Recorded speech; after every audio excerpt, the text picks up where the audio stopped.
Geliefdes, as u Bybels hier het, kan u saam blaai na Hebreërs hoofstuk 1 en hoofstuk 2. Hebreërs, ons gaan daar lees uit hoofstuk 1 die eerste 5 verse en uit die tweede hoofstuk die eerste 4 verse.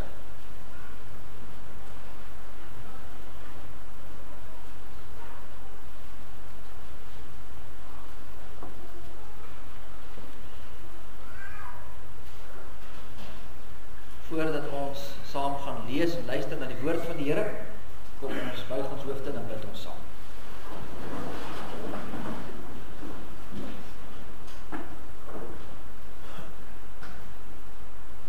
Here, onse Here, U wat van ewigheid tot ewigheid is, die barmhartige en getroue verbondsgod, wat nooit die werke van die hande laat vaar, wat deur die eeue u kerk in stand hou, wat nog altyd voorsien in ons behoeftes, ja, en selfs al gaan ons deur diepe waters, dan is u ook daar. En dit is ook so dat die kerk deur die eeue al deur baie diep waters gegaan het, en nog sal. Maar ons het hierdie belofte, dat u woord nie sal leeg terugkeer na u nie. Dat u u kerk in stand sal hou. Dat hy uiteindelik mense sal stuur, soos wat in die verlede gebeur het, hervormers, om ook die woord en die waarheid te laat seevier deur die eeue heen. Dankie dat ons kan deel daar, dat ons as 'n gereformeerde kerk vandag in hierdie tradisie staan, waar ons kan terugkyk na die genade wat U in ons bewys. Here, veral op hierdie hervormingssondag, dat ons dit kan vier, dat U ook dit so beskik het. Dankie dat ons U woord hier in ons eie taal vandag het, dat ons dit self kan lees, dat ons self dit kan oordink. Here, wil U gee dat ons dit sal doen. Ons bid vir die wat siek is. Ons dink aan Dorette van der Merwe, wat die week in 'n motorongeluk was, Tannie Bets, wat ook in die hospitaal is, kleintjie minnaar hulle, wat deur hierdie verskriklike routyd gaan, die afsterwe van kleintjie se pa, ook Shalyn van der Merwe, wat vanmôre ons hoor dat haar ouma ook oorlede is. Ons bid vir hierdie gesinne, in besonder, maar ook vir elkeen wat hier is vanmôre, want baie van ons loop met 'n seer in ons binneste rond. Dankie Here, dat ons na U toe kan kom, en dat daar vertroosting en hulp en bemoediging is. Here, ons het vanmôre gekom na U huis, om U woord te hoor, met verwagting het ons gekom, en daarom bid ons dat U nou deur die werking van U Gees, ons harte en ons verstand sal verlig, ons ontvanklik sal maak vir U woord, en dat U tot elkeen van ons nou sal spreek. Ons bid dit in die naam van ons Here Jesus Christus alleen. Amen.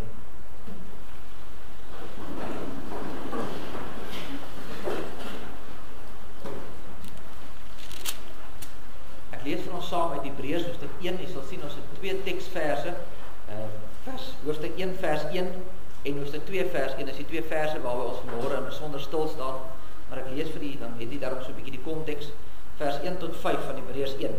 Nadat God baie keer en op baie maniere in die oudheid gespreek het tot die vaders deur die profete, het hy in hierdie laaste dae tot ons gespreek deur die Seun, wat hy as erfgenaam van alles aangestel het, deur wie hy ook die wêreld gemaak het.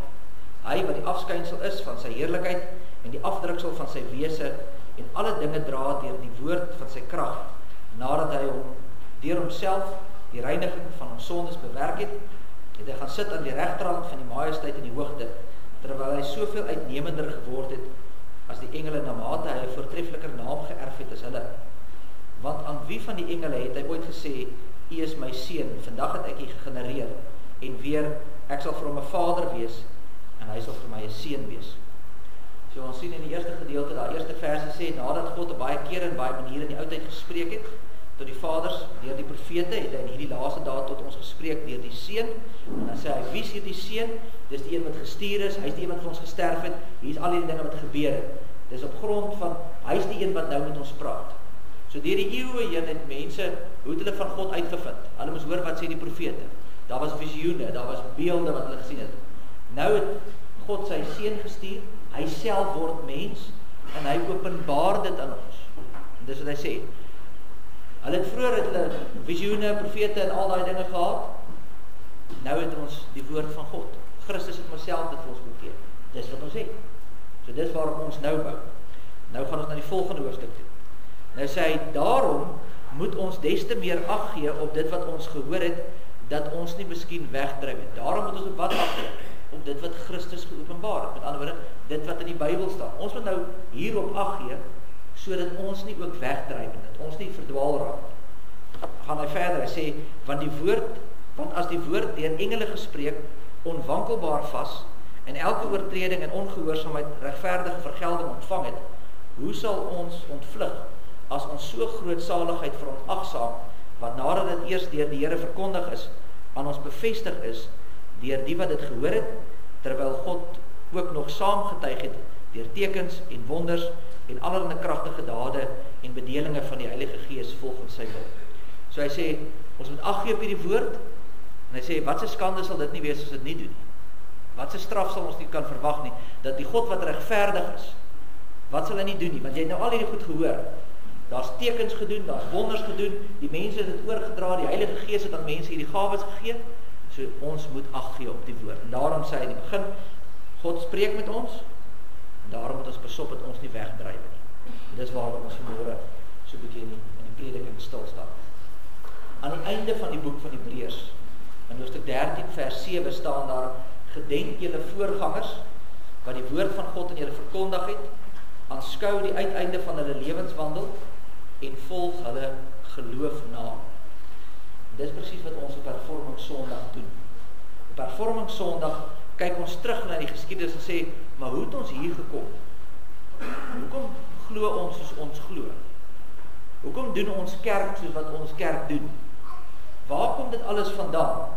En ons word opgeroep om terug te kyk in die geskiedenis na die geloofshelde. En in hierdie geval sal ons terugkyk na mense soos Martin Luther en Johannes Calvin en Ulrich Zwingli, en daar's 'n hele klomp ander van wat ons noem die reformatore vir die kinders. Dis nou 'n groot woord, reformatoor, dis hulle wat die verandering gebring het, die hervorming, die reformatie. Daar het 'n verandering gekom. Hulle is die reformatore.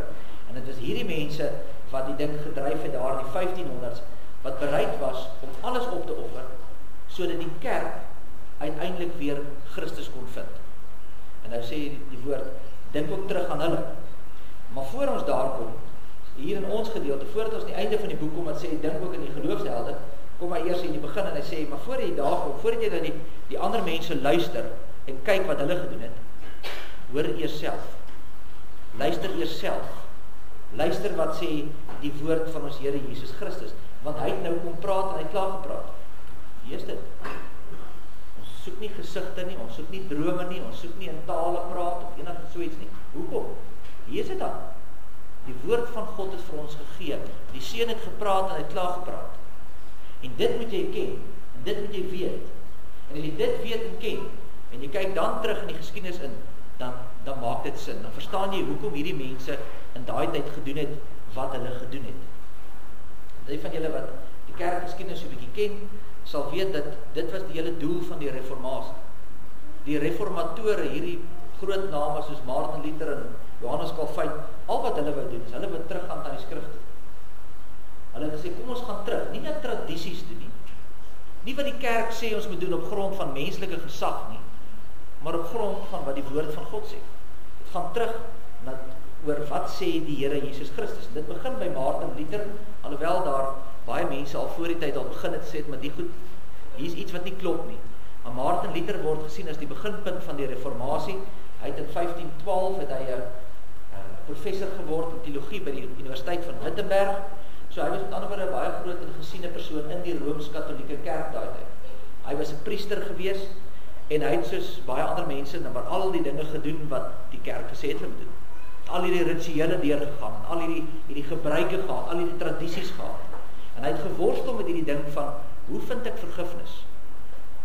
En soos baie ander van sy tyd, is hy toe af na Rome toe, en daar op die Pilatus trappe, die van u wat al in Rome vandag was, sal waarskynlik weet, daar is 'n plek, hulle noem dit die Pilatus trappe, en nou nog vandag, kruip die mense met hulle knieë daar op en af, in 'n poging om vergifnis te bewerk. En hy het dit ook gedoen. Volgens Die geskiedenis het hy later met bloedbelope knieë daar op die trappe op en af gekruip in 'n poging om vergifnis te ontvang. Maar dit het nie gewerk. Die binne het hy geweet, iets is nie reg nie. Hy het nog steeds gevoel, maar daar kort iets. En uiteindelik roep hy uit, maar waar en hoe kan ek 'n genadige God vind? En dis later jare, toe hy die boek Romeine deurwerk, dat die liggie vir hom aangaan, hy sê, maar hier is dit. Het gaan nie oor ek wat in die trappe op en af kruip nie. Het gaan nie oor wat ek doen nie. Dit gaan oor wat Christus gedoen het. Dit is genade deur die geloof in Christus alleen. En in die kerk het ons dan hierdie Latynse uitdrukking wat sê, sola Christu. Christus alleen. En dis wat ons teks ook hier sê in vers 3, Hebreërs 1 vers 3 sê, hy het deur homself die reiniging van ons sondes bewerk. Christus alleen, sola Christu. Maar die vraag, wanneer mens gewoonlik met die reformatie te doen het, wanneer mens praat oor die hervorming wat in die kerk plaasgevind het, dan is dit altyd, maar hoe het dit gebeur? Hoe kan dit wees dat 'n kerk die waarheid van die woord verloor? Hoe gebeur dit binne in die kerk raak mense verloor? Hoe kan dit waar wees? Hulle het in die Bybelse waarheid gehad en nou verloor dit langs die pad. Want onthou in die heel begin, in die eerste 3 eeue na Christus, was daar nie 'n groot oorkoepelende kerk soos die Rooms-Katolieke kerk wat ons vandag ken nie. Dit was kerke soos wat ons dit vandag het. Ons bely ons dit net 'n bely. Ons glo in 'n heilige, algemene Christelike kerk. Heilig is afgesonder, gelowiges, algemeen reg oor die wêreld. Dis nie een groot kerk nie. Daar's verskillende gemeentes. Daar's 'n AP kerk, en daar's 'n NG kerk, en daar's 'n hervormde kerk, en daar's 'n dopperkerk, en dis ware gelowiges in daai kerke. Ons is nie die enigste kerk wat reg is, en ons het nou die volmaakte kerk nie. Daar's ander gelowiges reg oor die wêreld. Dis ons medebroers en susters. En dis hoe dit nog altyd was. Tot op 'n punt waar die Rooms-Katolieke kerk toe uiteindelik hierdie beheer begin oorneem het. En hoe dit gebeur het, is dat die keiser daai tyd, julle weet nou dat Rome was mos die groot leiers geweest, so 'n Romeinse ryk, en die keiser van Rome was die groot kokkedoor, en hy kom toe tot bekering. Keiser Konstantinopel, Konstantyn, ekskuus tog, die stad is na hom vernoem. Konstantyn kom toe nou tot bekering, en hy sit in Rome, dis mos waar die mag gesetel was, dit vanuit Rome die hele wêreld regeer. En toe is daar 'n paus, of nee, nog nie 'n paus nie, dit was nog 'n biskop in Rome, en die biskop van Rome het mos nou, hy praat nou gereeld met die keiser, en hier begin 'n band vorm, en dit word later die staat se amptelike geloofstandpunt, is die Christelike geloof, want voor dit het hulle die Christene vervolg. Maar toe Konstantyn kom, toe draai die ding, toe sê hy nie, ons gaan ophou om die Christene vervolg, dit word nou die amptelike geloof van die staat. En so het hulle dan hierdie ding gesetel hier in Rome. En toe kom dit so 'n paar jaar daarna met die paus, waar hy het homself die eerste keer die paus genoem, Leo die Grote, en hy sê toe hier in die 5de eeu, en hy sê maar, ek sit hier in Rome, die magtigste man in die wêreld sit ook hier, dis van hier af waar staat en kerk die wêreld moet regeer. En dis waar die gedagte van 'n paus kom. En toe sê hulle, maar sien, Petrus was eintlik die eerste paus gewees. Ons het al daar gekyk in 'n preek, dis 'n twak wat hulle self uitgedink het. Daar's niks so iets in die Bybel dat Petrus die eerste paus was nie.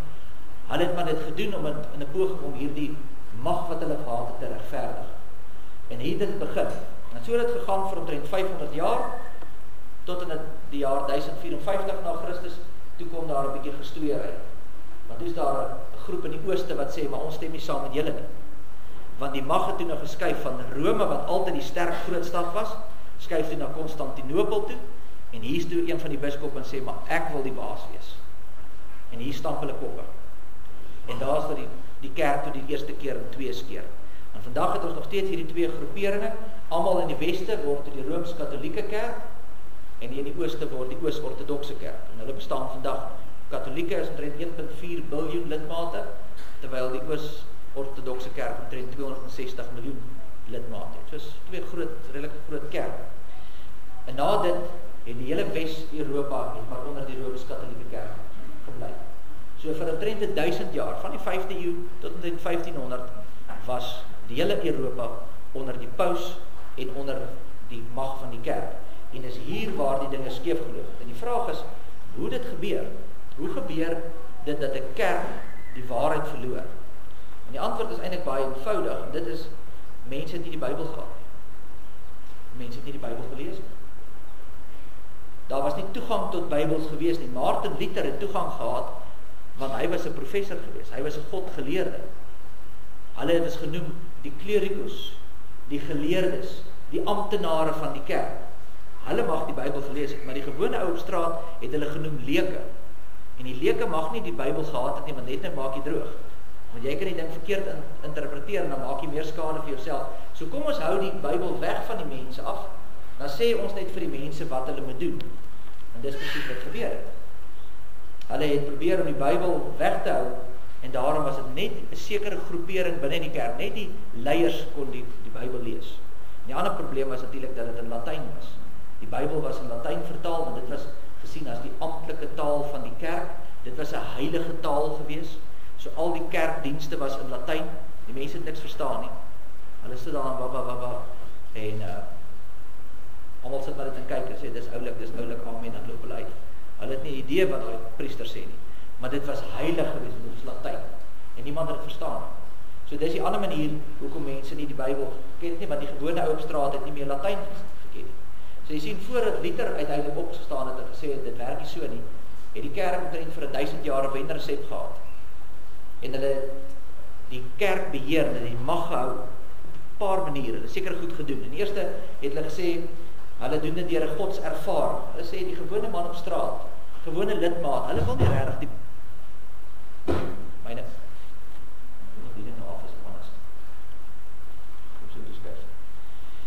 Hulle het gesê die gewone man op straat het nie 'n behoefte aan Bybelkennis nie.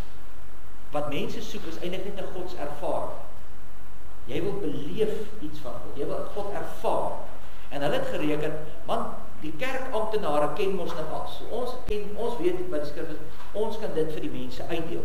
Die gewone man op straat wil nie dit ken nie, hulle wil net iets voel. En daarom as jy vandag in daai massiewe groot kathedrale instap, wat ek glo van julle al ingestap het, met die groot glasvensters, daai gekleurde glasvensters, en dan voel jy so klein in hierdie massiewe groot plek. Jy kry eintlik 'n hoendervleis en so, God is hier. Nou voel ek of ek in die teenwoordigheid van God ingekom het. Dis 'n manier om maar die emosie aan te werk, om te kry wat ek wil hê. Hulle brand kers, hulle steek wierook aan, en dan hulle hierdie Gregoriaanse sangers, daai die stories wat altyd hoor, wat hulle so in die agtergrond sing. En dan voel dit, as jy daar instap, hier is die Here nou by my. Ek het hierdie godsgevoel. Weet julle wat is dit? Hierdie draaietjie draai uit. Besef dit, die vorige rond het groot gehad, skiets alle dan.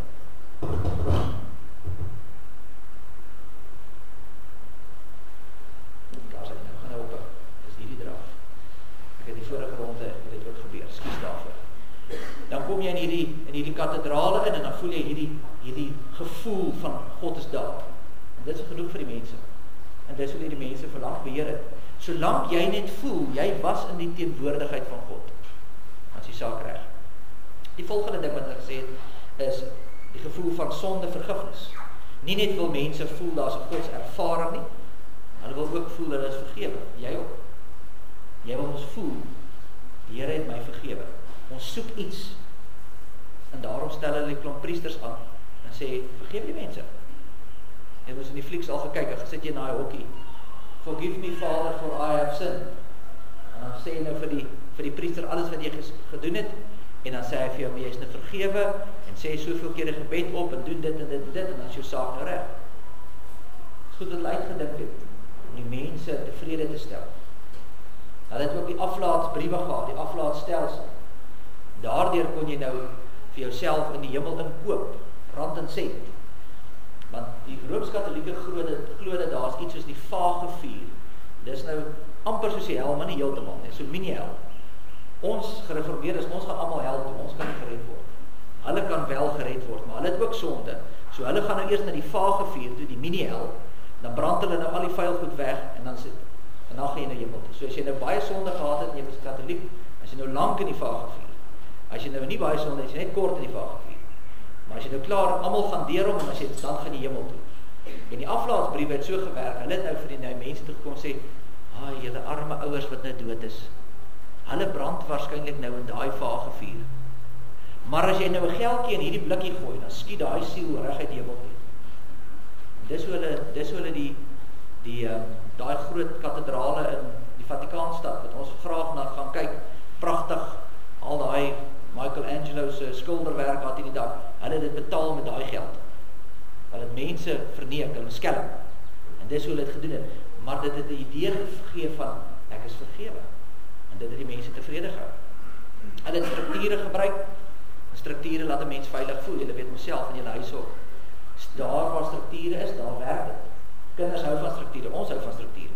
En daarop sit hulle 'n mooi struktuurtjie in. Die paus is heel belangrikste.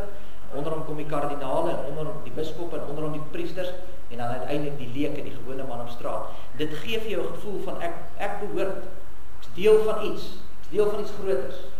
En so word die mense tevrede gehou. Die veel godedom, baie van die mense wat onthou van daai tyd in die vroeë jare wat oorgekom het na die Christelike geloof toe, het uit die heidendom uitgekom. Hulle het 'n klomp gode gehad, daar was die maan God en die son God en die rivier God en die dit God en die dat God. En dan het hulle nou in die Christendom gekom en dan sal nou net hierdie een God. Nou hoe werk dit nou? Nou baie maklik, ons akkommodeer julle.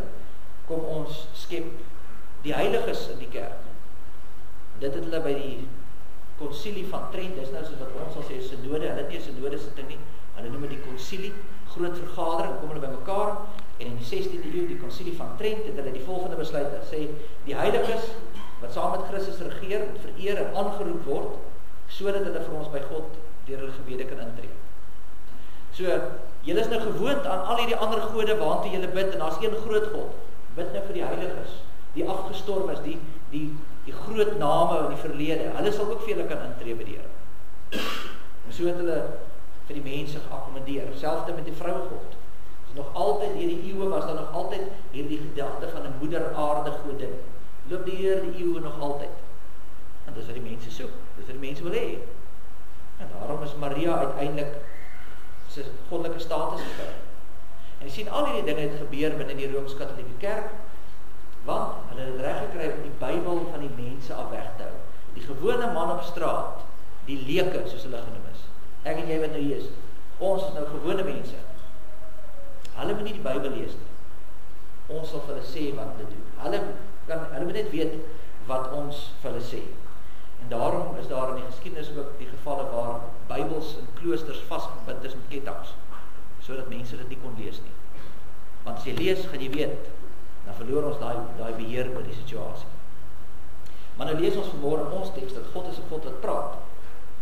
God bly nie stil nie, hy is 'n sprekende God. Nadat God baie keer en op baie maniere in die ou tyd gespreek het, deur die profete, het hy in hierdie laaste dae tot ons gespreek deur sy seun. Die God wat ons dien is 'n God wat praat. En hy wil hê ons moet luister. Hy praat nie net met die dominee of met die ouderling of met 'n profeet nie. Hy praat met elkeen van ons. Elkeen van ons wat die woord van God optel en lees, hy praat met ons. Hy's besig met ons. En hy wil hê ons moet dit hoor. Daarom het Christus ons juist vir sy disippels ook gesê, gaan dan heen, maak disippels van al die volke, tale en nasies. Leer hulle. Vertel, hy het juist gekom sodat die Bybel nie 'n ketting sal wees, maar dit oopgemaak word, dat die wêreld sal verkondig wie hy is en wat hy gedoen het.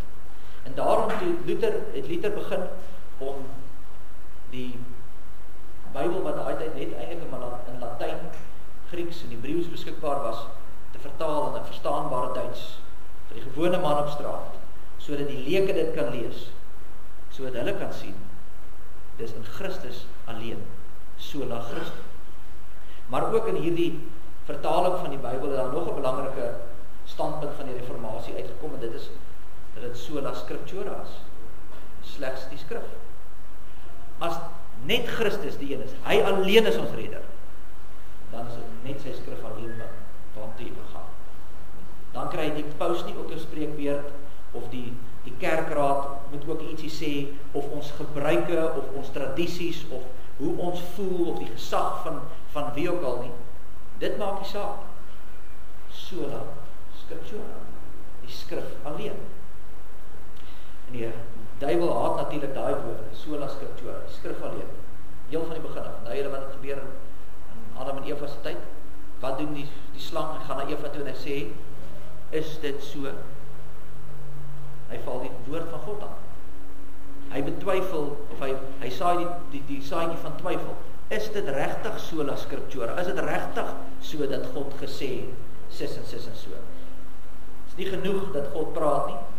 Jy moet nou self ook 'n bietjie iets doen. Jy moet dit anders interpreteer. En van daardie dag af het die mense nog altyd gedink dat God se woord aanvulling nodig het. Hier dalk 'n bietjie wysheid, hier dalk 'n bietjie gevoel, hier dalk 'n bietjie tradisie byvoeg om die dinge te versag. En so beweeg die mense weg van die woord. En daarom sê ons teks, daarom moet ons des te meer ag gee op dit wat ons gehoor het, dat ons nie miskien wegdryf nie. Pas op. Want dit kan gebeur, dit kan weer gebeur. Ons dink dit kan nie gebeur nie. Dit het al klaar in die kerk gebeur. Die kerk het dit verloor. In die tyd van Martin Luther is dit die rede hoekom daar 'n hele hervorming plaasvind, want die kerk het die waarheid verloor. En daarom moet ons ag gee. Ons moet des te meer ag gee daarop. Ons moet hoor. En nou wie dink ag doen nie. Hoe sal die kerk vandag nou die Bybel verloor? Maar dis mos nou verregaande. Dis die boek in die wêreld wat die meeste versprei word. Almal van die dit op by die huis ten minste een in die gesin. Die meeste van die lees dit sommer op die selfoon of die tablet. Ons het dit oral tot ons beskikking. Hoe sal dit nou wees dat ons teruggaan na die donker dae van Rome toe? Hoe gaan die duiwel dit nou regkry om die Bybel weer in 'n ketting vas te bind? Omdat die waarheid van die Bybel verlore raak. Baie maklik. Kry dit klaar reg. Al wat hy hoef te doen, is hy hoef net vir die gewone man op straat te oortuig dat jy's 'n leek. Wat weet jy? Dis wat vandag gebeur. Mense sal vir jou sê, ja, maar jy weet nie eintlik regtig wat daar aangaan nie. Dis jou siening. Kom ons hoor eerder wat sê die dominee, of die dokter, of die professor. Hulle is die wat regtig weet.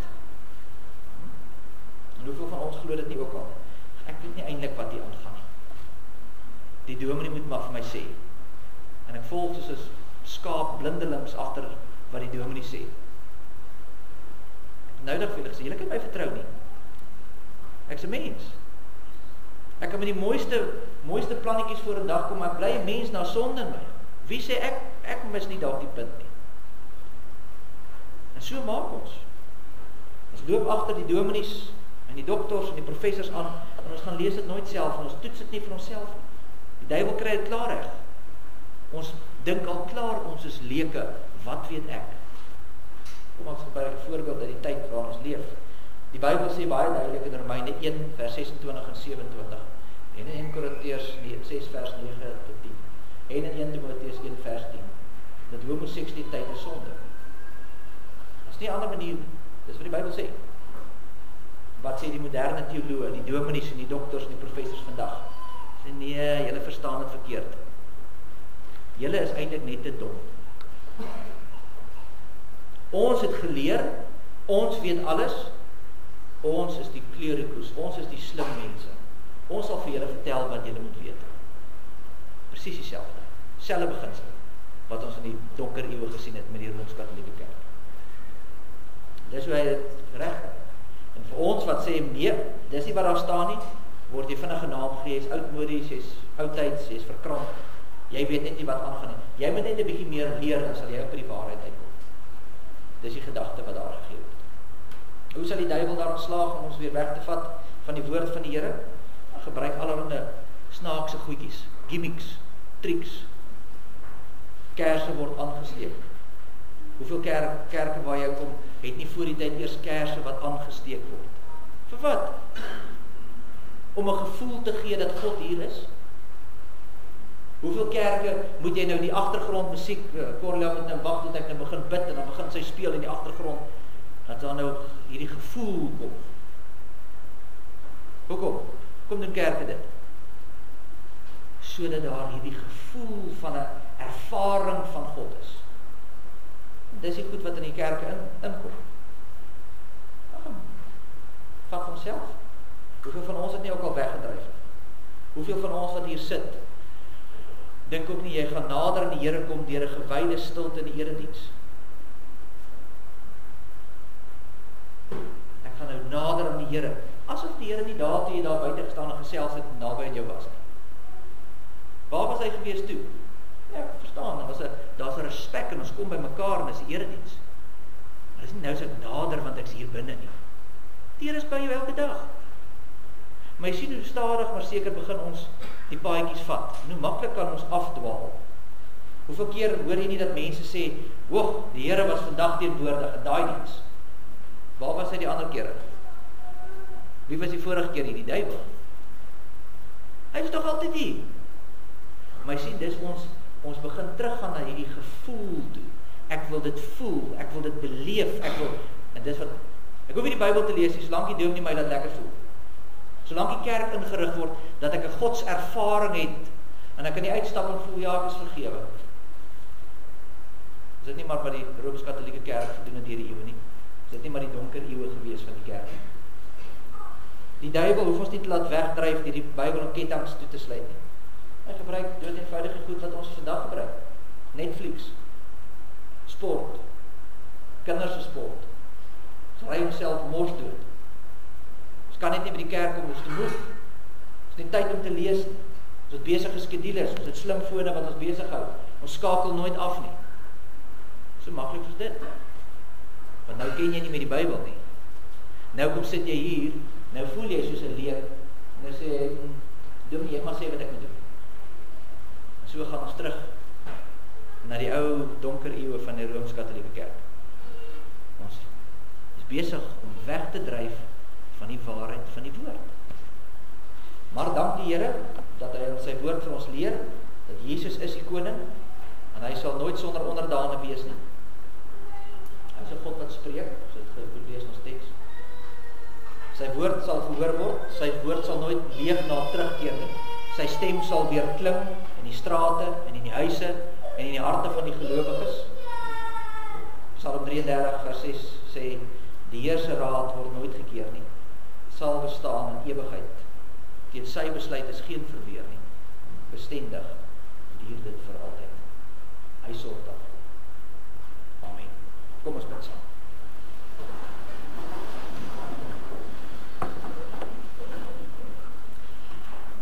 Almagtige God en Hemelvader, Here, so maklik kan ons dink, ag nee, wat hierdie is nie vir ons nie.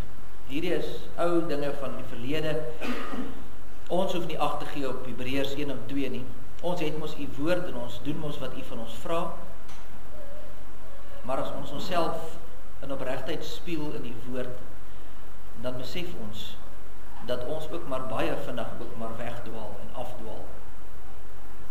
En net soos die kerk in die donker eeue, glo ons ook al, maar ons is maar net 'n klomp leuke wat nie eintlik die Bybel kan verstaan nie. Ons moet maar na ander kyk om vir ons te sê hoe dit moet wees en hoe dit in mekaar steek. Here, dat ons dan maklik om die bos gelei word. Afdwaal van die evangelie van ons Here Jesus Christus. Dat daar net een manier is. Dit is in Jesus Christus alleen. Sola Christus. En dat ons net op een manier dit kan weet, en dit is sola scriptura, deur u woord. Mag ons u woord dag en nag ondersoek. Mag ons dit lees, mag ons daaroor nadink. En mag ons as gemeente mekaar help en lei, sodat ons nie hier sal sit as 'n klomp leuke wat nie weet watter rigting om in te slaan nie, maar as gelowiges wat die woord ken en wat die weg van die woord ken. Help ons daarin en sterk ons daarin. Ons bid dit in Jesus naam.